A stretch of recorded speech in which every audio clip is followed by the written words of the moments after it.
Welcome to SpouseTales podcast. You really can't make this stuff up. Bringing you truth, solutions, and innovative ideas to some of the most controversial and overlooked questions inside the practice and out. Hello to our creator and co-host, Joanne Majors, CSP, published author, certified speaking professional, joined by her co-host, Kathy Signo.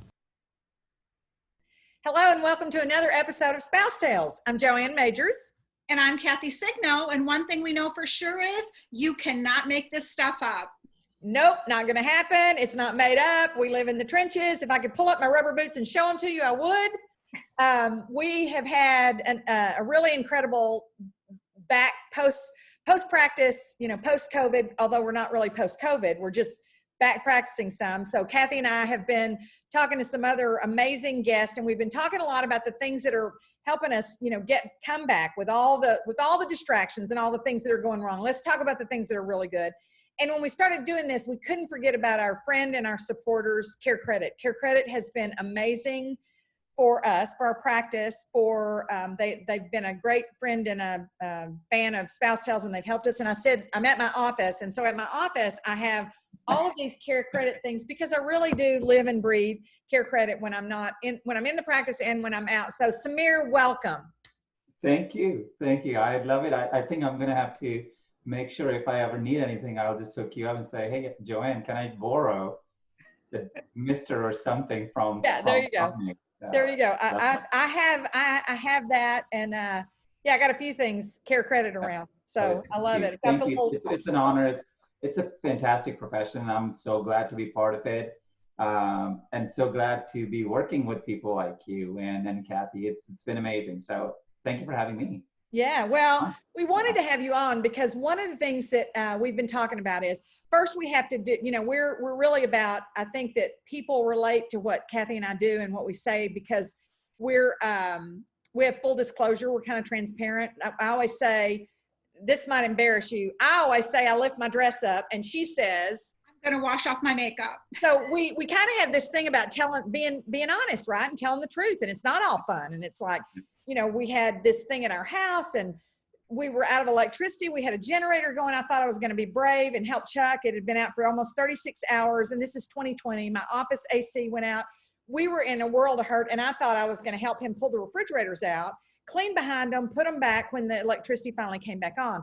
And so there was this crazy particular day that we had such a hard week. The second refrigerator went to do that. I lifted up the hose and I was pushing it back in and dropped it. And the little canister that's made of fiberglass, I've learned, hit the tile and it burst and I flooded the laundry room, the kitchen, the garage. And so it's like, but it was cool because he said, my wife's a plumber. She's a badass. She's so cool. And I was like, wow, this is good. So anyway, we've all done some things we didn't want to do. And one of the things we've laughed about or talked about and shared and some have cried, what's Sameer for you? What is something you learned either about yourself, about you and your spouse, about your team at CareCredit? What's something you learned during the pandemic, during COVID, when we were really home and not really being able to work at all? So I'll use two. Okay, so first from a company standpoint, I love the company. I've been with them 14 years, but what people just say like the leadership or this or that, but that's one thing that I can say about the company is how much they've taken care of their employees. And you can talk to our CEO and it's almost like talking to your next door person. That's the culture, and I think you test it when times are hard. And if anybody can pass the test, I can definitely say that our company does. So I drank the Kool-Aid long time ago for CareCredit, and I think I just went for the second, and they're gonna have to push me out. Wow. So that's what I learned about company. But here's something that I never ever thought about myself. I'm a hyper taster and hyper smeller. Like I can, when my wife would make something or would bring something, she's like, oh, that's really good. And I can taste like, oh, it's got the cumin, it's got this. I mean, I can tell the spices. Wow. Or smell like, okay, oh my gosh, there's something bad in there. Like, well, I don't even smell it. So I've always used that as I can't cook. I really can't. The only thing I can cook is like omelet. And my wife loves my omelets. Like, you make really good omelets. All right. So You can have an omelet for dinner. I can. Exactly. I was like, I can totally do that. And I have done that. Yeah.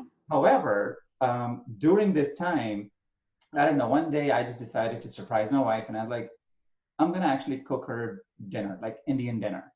And she's a fantastic Indian. She makes fantastic Indian food, even though she had never even had Indian food until she was in her mid 30s. Wow. But she is fantastic. So I decided to make it something very simple that my mom cooked growing up. So I did, and she walks in and she's like, "Oh my God, somebody's cooking." Like, what did you do? And so since then, I have just been like, I'm not saying it's like a 12-course meal or anything, but I have found that I actually enjoy cooking. Wow. Yes. So, but I actually enjoy it. So, and I have done more of it. In fact, now I have my own. So she said, okay, so the Instapot and the air fryer has been my friend. I love the Instapot. And so that's what I've learned about myself. So that's cool. I can actually look, not just taste. It's interesting because we've done 4 podcasts so far today, and you're the second person who that was something that they thought, I really actually can cook, and I kind of enjoy it. So I think it's interesting. I was telling somebody, so I asked her, I said, did you gain weight? So my question would be, have you gained any weight? Because I keep thinking they talk about the college 10 and they call it the COVID 20. And I said, well, I feel good because I'm more around the college number of what I've gained. For me, it's like I never ate cheesecake, never liked cheesecake. But when Chuck realized that we could make a cheesecake in the Instapot, or actually 2 at a time, it was a problem. I'm just saying. Did you see Sameer's face light up? Oh, yeah. It's really, it's crazy. It's great. So this is interesting to gain, so this is carrot juice. Yeah. She and I have been on juice feasting I have been on today's the 11th, so 11 days. She's been on for 16 now. So it's really just fruit juice and veggie juices 4 times a day. I get to eat today for the first time. So I'm excited about that. I bet. Actually, it's been fantastic. It's not that it has made me hungry. It's just at some point in time after 16 days, or in my case, 11 days, I want to bite on something. So, yes. But so we're trying to keep it balanced. Man, I need to go on a juice. Yeah. Maybe that's what I need. Maybe I'll do that. Later. Anyway, well, one of the reasons, and one of the other reasons we really wanted to have you on is, you and I have talked a lot, and I have done, some training and trying to help people understand, and we've done some different things about some of these efficiencies that we needed post-COVID. And, we've done it with some technologies and that sort of thing. But one of the things that you and I had a chance in early April to kind of go through and explore the dashboard and see some things. And even recently, and our team, I feel like they're pretty good. They know that CareCredit supports, my business, my speaking and my training and our podcast and things that we do. So, and we use it, right? We use it. And what was interesting is we had these 2 brothers come in.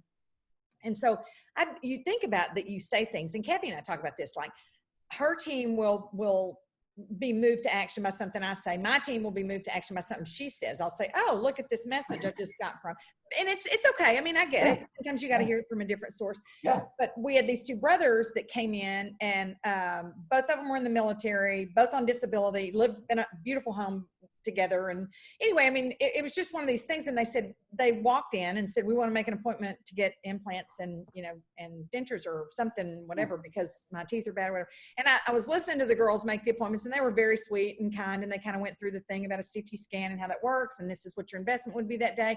Anyway, they came in, and I ended up doing both of the consults with Chuck. And I spent about probably an hour and 45 minutes. They actually wanted to come back together so they said, you said if there's another set of ears, because I don't want to insult somebody and say, bring your husband or bring your spouse. But I always say, with implant dentistry or with Invisalign or with whatever it is, we find that a lot of times the second set of ears is valuable. That's so true. if you'd like to bring someone else. And so we said the same thing, right? And they said, we would like to come back together. And, and they were joking, as long as you wear a mask and use different instruments. And we said, look, we're changing instruments, and so it was kind of funny. But anyway, one of the cases was about $10,000 and one was like 18.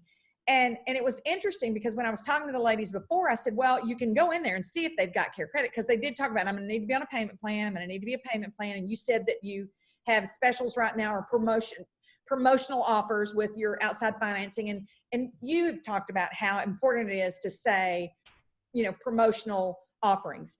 Mm-hmm. Talk for a second about why that's important. I know, but I'd like you to talk about it, because I think when they hear it from you, it has more substance. As to why you want to say promotional? Why you want to say promotional versus 0%? Yeah. I think it's more about how it's perceived, and people have a tendency of only listening to what they want to. So the reason we like to call it promotional is because it is actually a promotion. It has to be offered, and it's there, and it's only for a short period of time. It's not for the rest of your life, for that transaction and for that amount. So we always like to say it's promotional deferred interest financing, or promotional financing to be paid off in 18 months or 12 months or whatever that may be. Yeah. I think I love our legal department. That's why they keep eyes, and that's one of the reasons. Like it's to avoid any confusion. It would be the easiest way to put it. Kathy, why don't you give an example of yours, and then I'll tell you about the brothers. Okay. It's interesting because we've been using CareCredit, I can't even tell you how long, way before I met Joanne. We actually have been using it so long, Sameer, that you guys used to take team members from offices that were hugely successful and have them go out and teach other offices. Our office was one of those places where you took one of our team members and she would go around, because we were like the leading CareCredit office in our area or whatever. Yeah. But it's been interesting, especially now, people are saying people aren't spending money, that everyone's going to be afraid to spend money. And I have to tell you, that is not the truth at all. And your promotional offer of extending 18 months for the same interest rate as the 12 months for the doctor has been game changing during this period of time. Love it. It is. We never did 18 months. We never really did 18 months much. No. We tried not to. And now it's like, how helpful is that? Yeah. I mean, you think about it, like just using some numbers. If it was like $3,000, would you want to pay $3,500? Would you want to pay $240 or $180? I mean, it's just a different. That's how patients think per month, and pay it off in time. So thank you. I'm glad, because the reason we decided to do that is 12-month in dentistry is the most popular. Right. But patients also want a little longer time to pay. Yeah. Coming back from this, some may have lost their jobs, whatever the situation may be. I always have said dentistry is elective. Unless you make it attractive, patients, most of the time, unless it's bleeding, hurting, or broken, they have no reason to. They're like, I'll wait. I can give you like 18 different reasons, from, oh, it's COVID, then it's summer, then it's back to school, then it's Halloween, then it's Christmas. Yeah, absolutely. I'm going to wait till after this and after this and after this. Yeah. So that's me and my diet, by the way. So that's what we thought, is like, if we're going to try it, so patients get a little longer to pay, because we want them, it's about them too. It's patient financing. That's what we do, is CareCredit patient financing, is to make it attractive for them, but also understanding that our doctors are trying to get back, and being closed or a semi-closed, if not all the way, for 2 months. It's not easy on the cash flow and everything else. So hopefully that gives them a reason, perfect example, to say, you know what, I get to do the dentistry and I get to offer to the patient, and the patient is excited because they get to pay it in a little longer period of time. And hopefully you've seen, Kathy, where the transaction amount or the treatment amount is larger than what it would have been had they were only given 6 months or 12 months to pay. Absolutely. So, yes. That's they'll go ahead and get both crowns in some instances, or the implant and the crown and everything this year, because they can do that. I think that's huge. I was thinking, I'm going to go back to the brothers for a second, because what occurred to me was, when you and I were going through this and we were looking at it, and we went through the dashboard, and I was thinking about, I was sitting there with the ladies, and I said, well, you can see if they've already got CareCredit. And she said, well, what? And I said, remember how I showed you can go to the dashboard.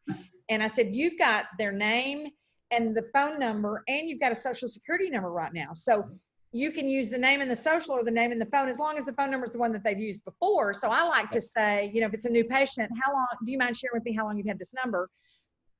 You know, I mean, was there another number you might've been associated with? I don't mind saying that, because sometimes they don't want to give you their social security number, but I don't mind saying that, because now I have a reason to say it.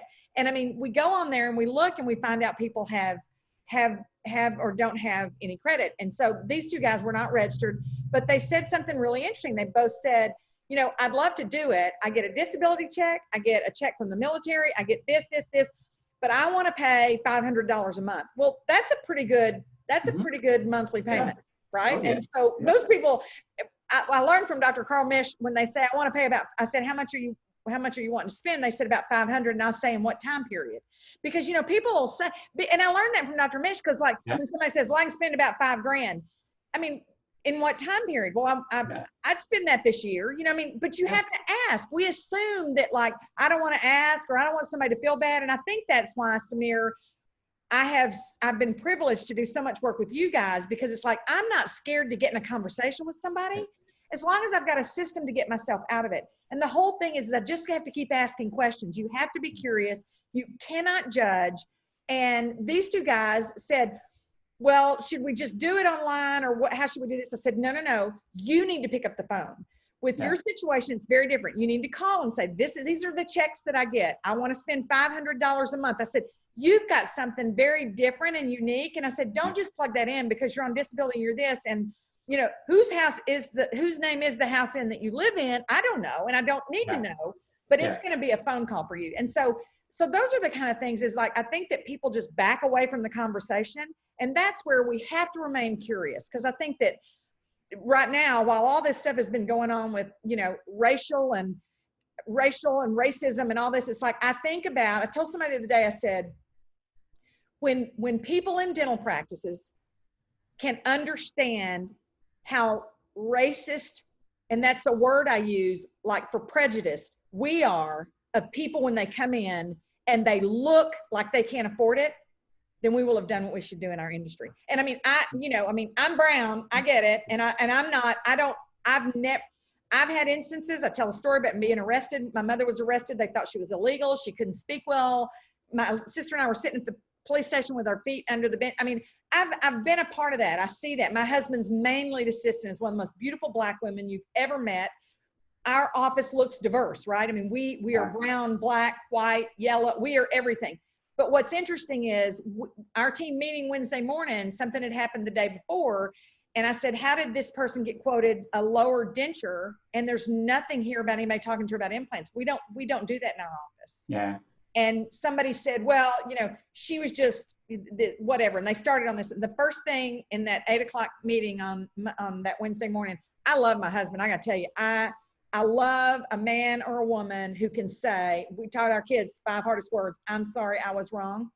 Chuck walked in the meeting and I bought it up. I called and apologized to the office manager last night because I let this treatment plan go by. And the truth is, we don't do that, you guys. We are setting somebody up for failure when we do that, and we don't tell them what's really happening. And we talk about implant dentistry. And so what was interesting is Chuck said, he got tears in his eyes, and he said, you know, it's my fault. And he said, this is why when Joanne's not here, I tell you guys that and he looked at her and he said, Kathy, our term, he said, you're my day wife. And he said, Joanne talks about this. You are my day wife. And he said, she looked at me last night and she said, what about Sharon? What about John? He said, she went down her 5 hands, all of them full mouth reconstruction, because he walked out and said, I can't deal with this one anymore. You're up.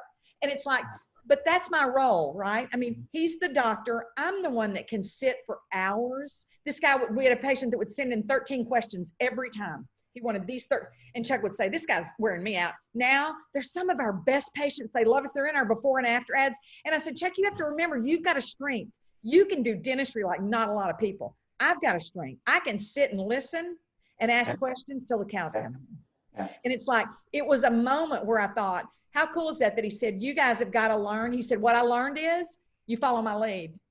And he said, I appreciate that. But he said, Joanne was so good when she was here about saying, let me in, let me go talk to him. And he said, you know, and he looked at me as my assistant. And he said, you know, you followed my lead. And he said, we didn't do what this lady deserved to have done.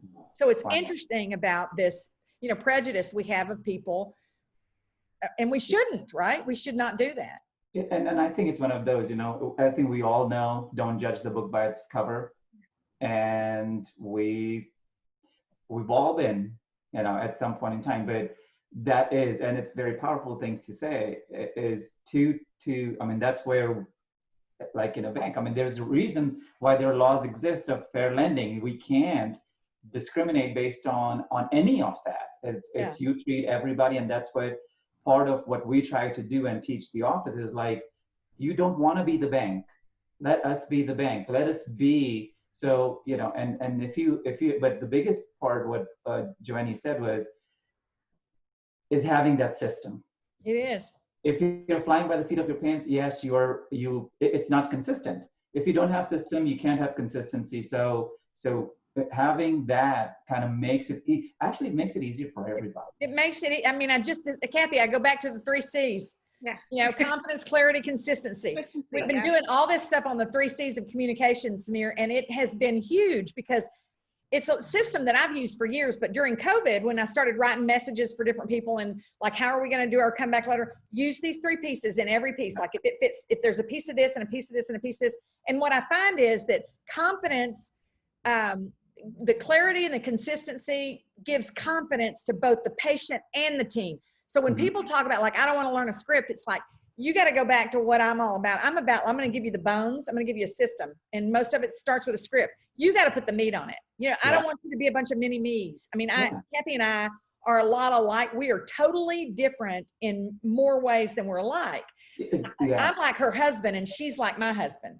And it's interesting because we don't say things alike, but I'm telling you, the systems that we use, both of us, we are dead set on both those systems. Yeah. It's a dramatic difference. It really is. And something, Sameer, that you said when you said, let us be the bank, I'm going to put different words on that. And I'm going to say, let us be your partner, because that's what you guys have been for us. Yeah. It's a partnership. Yeah, it's really a definite partnership. Yeah. It really is. Thank you. Thank you for pointing that out. But yes, absolutely. It is, I always say, it was like, do you see CareCredit as a product or a process? And then the product it's just like anything else. It's there, we use it, we don't use it, it's whatever. But the process is the true partnership. So thank you for pointing that. Yes. Right. Well, I think it's been great. And we really try to keep them to a minimum because we want to get in and get out and give you some good data. We promise to honor your inbox. Sameer, if they, one of the things I've been encouraging people to do is reach out to the rep, because they don't even understand the dashboard. Tell them how they can find out who their rep is or what the best way is for them to connect to get some training for that. Absolutely. So it's actually, one of the easiest ways would be if you want to just send me an email. And I don't know, Joanne, if you can, I don't mind. They can definitely send me an email. I would love to connect them with their rep. Just so you know, every office in the country has an assigned rep. So, and they are, even though they may not be able to see you in person, they are doing what we are doing right now. Virtual trainings, talking, and helping set up those systems. And if you don't want to send me an email, I'm a good guy. I'm telling you, I will respond. But if you don't, you can go to carecredit.com/contact. Okay. And that way, just have to fill out the information, your office information, and then it will be somebody from our team will contact you. Okay. We'll put your email on this episode, and we will make sure that they reference the subject SpouseTales, so you can know, kind of what we're doing. And I want to say again that we are so glad to have supporters like CareCredit and Dental Entrepreneur Woman magazine and Weave and the people that help us do what we do better. Kathy, what would you like to share before we sign off? I just want to say that reach out to Sameer and just talk to somebody. You will be amazed at how easy they make the process for you. That they really do partner with you to help you be successful. Right. And I think the thing that I would add for those people that listen and they say, well, my doctor doesn't want to do it because he doesn't want to give up that percentage. Here's what I will share with you that I said to my husband one day. There'll be people that'll come in here that knew your mother's cousin's second or whatever once removed. And you will give somebody a 10% courtesy because of whatever. This is that 10% courtesy, but we don't have to be the one doing it. So somebody else is taking care of it. We don't want to be a bank. Let's let somebody else be the bank and let's be the business person. So I think that makes a really big difference, a really big difference. So Sameer, thank you for being with us and thank you for your knowledge and your support always to us. Love it. Thank you. Thank you both. And I look forward to working with you and seeing you in person and giving you a hug. So yeah, we look forward to a hug. So, okay. Thanks so much. I can't wait to taste your cooking. All right. Remember, I'm close enough to get there. Yes, so. you are. My birthday's this weekend. I might just show up. No. Please do. Yeah, Please you guys do. have a good one. See you on the road or on the web. Thanks for joining us for this episode of Spouse Tales. We ask you to consider our podcast sponsors when you need solutions, and we look forward to seeing you on the road. Signing off live from Aggieland, this is Mel on Air.